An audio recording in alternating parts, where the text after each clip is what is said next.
semuanya, balik lagi di e-service. Di video kali ini tutorialnya yaitu cara nambah SSD SATA M2 di laptop XP 14. Nah, kenapa aku pakai SSD yang ini bukan tipe NVMe? Karena setauku laptop ini supportnya cuma itu sih. Nah, di video ini lagi buat bootable-nya pakai flash disk. Oke, kita lanjut lagi yang tadi. Supportnya cuma itu karena aku pernah coba yang merek Adata NVMe, Adata XPG, dia nggak bisa. Nah, padahal soketnya yang di sini ya soket NVMe. Tapi setelah aku paksa pakai M2 SATA, dia bisa. Dan aku sempat baca-baca lagi bahwa SSD ini itu bisa kepasang di dua soket yang berbeda karena kamu bisa lihat lubangnya di situ dia ada dua kan. Nah, jadi bisa masuk ke slotnya. Oke, di laptop ini sebelum kita pasang dibersihkan dulu itu semuanya, kipas di belakang baterai, di bawah kipas. Terus ini juga aku ganti pasta nanti. Nah, yang pertama-tama sebelum cabut semuanya, cabut baterainya dulu. Di baterai itu tadi ada bautnya, ada 4. Nah, dibuka dulu bautnya. Lalu ini harddisknya kan masih ada Windowsnya ya. Jadi aku copot, lalu pindah ke laptopku pakai ini aja, pakai kayak converter gitu buat ngehapus Windows sama nge-backup datanya. Nah, bisa kamu lihat di sini pastanya itu kering banget. Dan ini di bawah kipasnya. Wah, kotor banget, banyak debunya. Jadi itu dibersihkan dulu pakai tisu kering aja. Nah, udah bersih kan? Kalau yang bawa kipas tadi aku pakai kuas sama pakai buat penyemprot angin itu.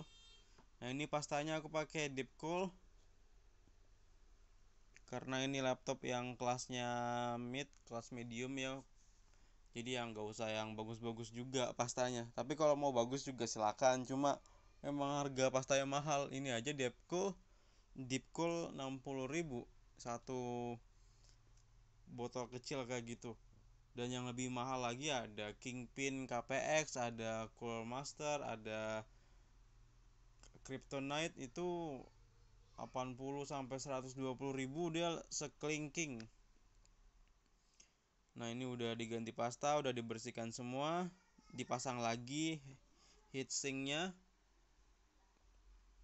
Nah, ini udah dipasang bautnya, ada yang sebelah kiri itu ada 4, tengah ada 2, lalu di kipasnya juga ada bautnya 2. Nah, ini baut SSD-nya dia sudah disediakan. Tapi kalau kamu beli SSD-nya sendiri, kamu bisa minta sekalian bautnya atau enggak. Harga bautnya sendiri cuma 3.000 kalau nggak salah. Nah, ini dipasang. Ini aku merek Vigen ya, yang 256 GB, dia garansinya 3 tahun.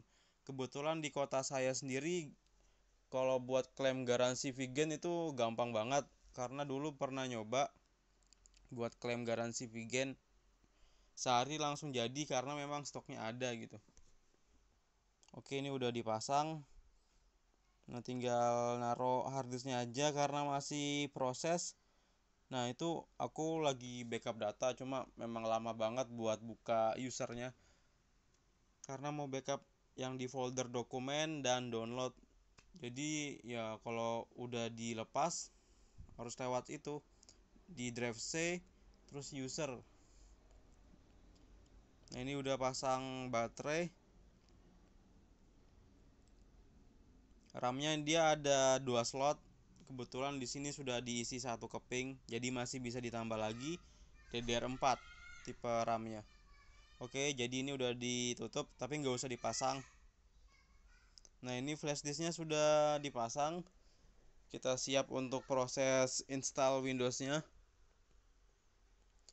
BTW ini pencet F10 ya kalau HP bukan F2. Karena HP ini lebih sensitif di BIOS, jadi kalau kita masuk biasanya dia minta kode-kode gitu. Kode-kodenya udah disediain kok dari sana ya.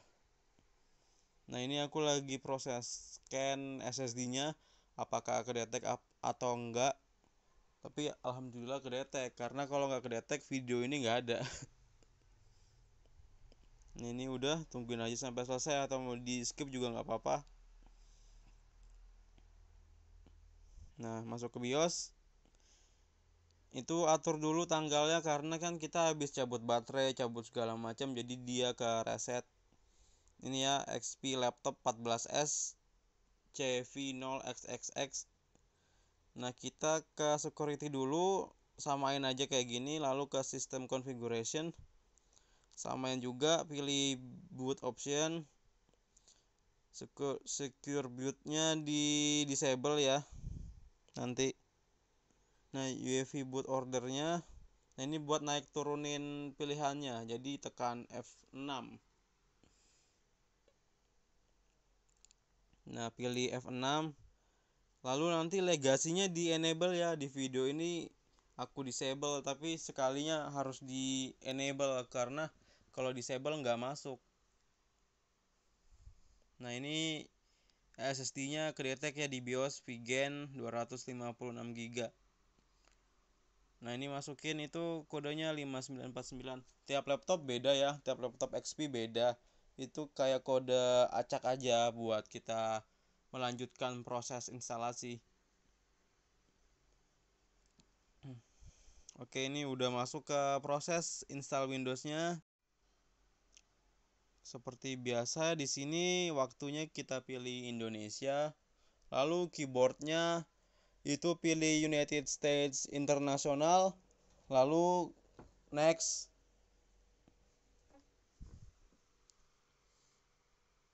Pilih install now.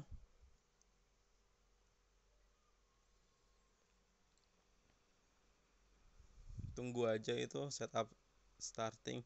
Ini pilih ya, pilih accept, lalu next lagi. Ini pilih custom. Nah, di sini karena memang SSD-nya masih baru, masih kosong, jadi next saja. Dan juga nggak usah dipartisi karena ini murni jadi sistem C. Ya kalau kamu mau partisi juga boleh, nggak apa-apa. Kan ini C-nya SSD dan D-nya harddisk tuh. Nah, harddisknya 1 TB. Nanti aku jadiin satu harddisknya itu. Ini udah proses instalasi. Kalau udah sampai sini kita restart. Lalu flashdisknya jangan lupa dicabut. Nanti kalau nggak dicabut, kamu bakal ngulangin lagi proses installnya. Kalau ngulang lagi tinggal tekan escape aja. Nah, di sini pilih Indonesia. Terserah sih kamu mau pilih apa, sembarang juga nggak ngaruh besar. Nah, ini keyboard layoutnya tadi United States International biar nggak kacak. Itu layout keyboard nggak usah. Nah, di sini buat connect internet jangan dulu, jadi kamu bisa pilih skip. Ini juga skip yang sebelah kiri itu ya, ketutupan WM segede gaban. Nah, ini isi aja username-nya, terserah kamu. Aku isi user biasa. Oke, tekan next. Next lagi, nggak usah pakai password. Nanti isi passwordnya pas udah di dalam aja. Nah, oke, ini sudah mau selesai. Terima kasih sudah menonton tutorialnya. Habis ini kan aku masang harddisk dan ngebaut semuanya lagi, terus install driver, install aplikasi kayak Office dan lain-lain. Nah, itu nggak usah aku video karena konsepnya beda lagi dan lebih makan banyak waktu. Install satu-satu, ada Office, ada Zoom, ada Nitro, Microsoft Teams, ya aplikasi-aplikasi yang klien minta lah, itu juga aku install sekalian. Oke, terima kasih sudah menonton. Sampai jumpa lagi di video selanjutnya. Selamat Lebaran. Minal aizin wal faizin. Mohon maaf lahir dan batin. Sekian. Terima kasih.